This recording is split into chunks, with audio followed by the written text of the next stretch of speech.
12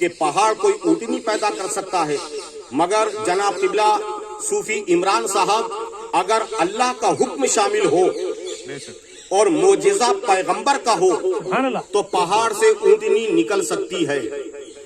سبحان اللہ۔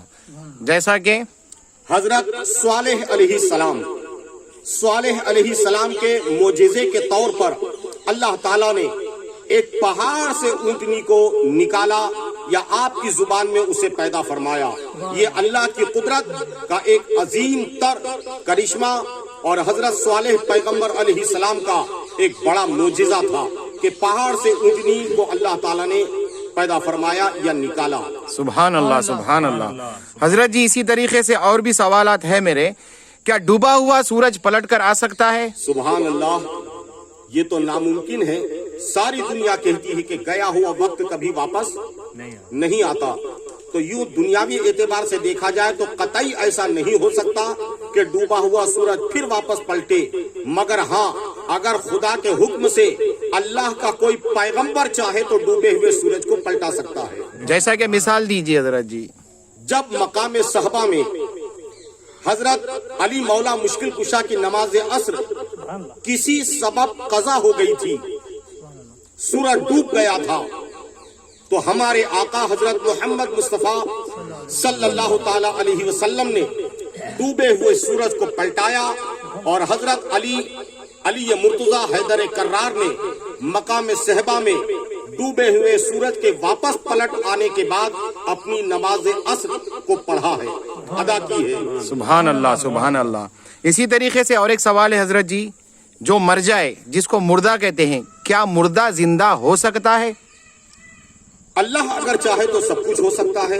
جیسا کہ مثال دیجیے حضرت جی۔ اللہ کے پیغمبر حضرت عیسیٰ روح اللہ نے ایک نہیں حکم الہی سے سینکڑوں مردوں کو زندہ کیا ہے، اور قرآن اس کا شاہد ہے۔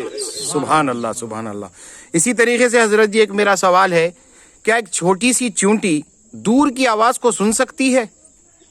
جی ہاں، بالکل ایسا ہو سکتا ہے۔ جیسا مثال دیجیے۔ قرآن پاک سورہ نمل کو آپ پڑھیں کہ جب اللہ کے پیغمبر حضرت سلیمان علیہ السلام اپنا لشکر لے کر آ رہے تھے تو ایک چھوٹی سی چونٹی نے بہت دور سے پیغمبر سلیمان علیہ السلام کے لشکر کو آتے ہوئے دیکھا۔ سبحان اللہ، سبحان اللہ۔ اسی طریقے کا ایک جڑے ہوا سوال ہے حضرت جی، کیا کوئی چھوٹی سی چونٹی کسی دور سے ایک آدمی کو دیکھ سکتی ہے؟ یہ سوال تو آپ کر چکے ہیں، اسی کا تو میں نے جواب دیا جناب۔ جی حضرت جی، کیا کوئی چڑیا کسی بادشاہ کی فوج کو مار سکتی ہے؟ بالکل ممکن ہے۔ یوں تو چڑیا کی مجال نہیں کہ کسی جابر بادشاہ کی فوج کو کوئی چڑیا مار سکے، مگر اگر اللہ چاہے تو یہ ہو سکتا ہے کہ ایک چھوٹی سی چڑیا بڑے بادشاہوں کے لشکروں کو تباہ کر سکتی ہے۔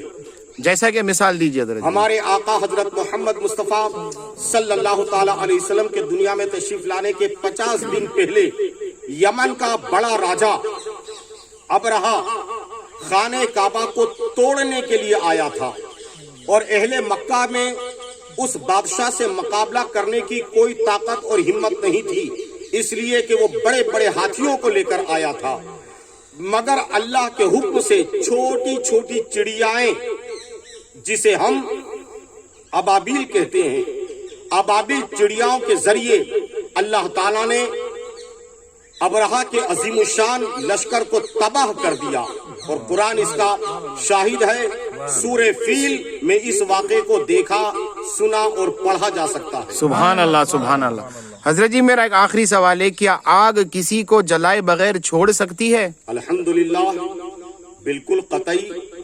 یوں تو آگ کا کام جلانا ہے، اور جو آگ کے قریب آ گیا یا آگ میں گر گیا یا آگ میں اس کو جو بھی آپ اپنی زبان میں کہہ لیں کہ جو آگ میں جائے گا اس کو جلنا ہی ہے، مگر اگر اللہ چاہے تو آگ ہرگز نہیں جلا سکتی جب تک حکم الہی نہ ہو۔ جی جی، اس کی کوئی مثال؟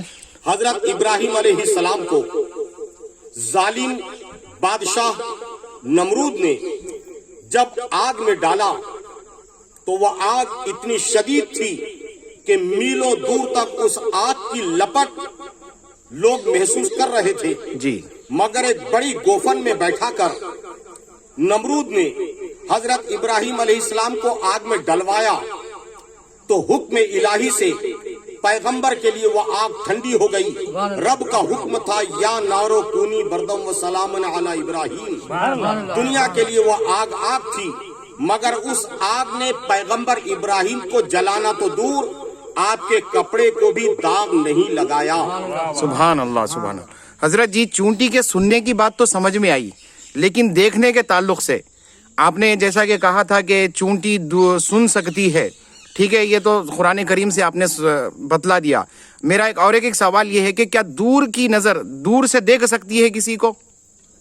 حضرت سلیمان علیہ السلام کے لشکر کو چونٹی نے دور سے ہی تو دیکھا تھا. سبحان اللہ. اور پھر جب چونٹی نے اپنی باقی چونٹیوں سے کہا کہ اپنے اپنے بلوں میں چلی جاؤ, سلیمان کا لشکر آ رہا ہے, کہیں بے خبری میں وہ تمہیں کچل نہ دے. سبحان اللہ سبحان اللہ. بات پیغمبر نے سنی. سبحان اللہ سبحان اللہ. اور حضرت سلیمان اس چونٹی کی آواز کو سن کر مسکرائے بھی تھے. سبحان اللہ سبحان اللہ.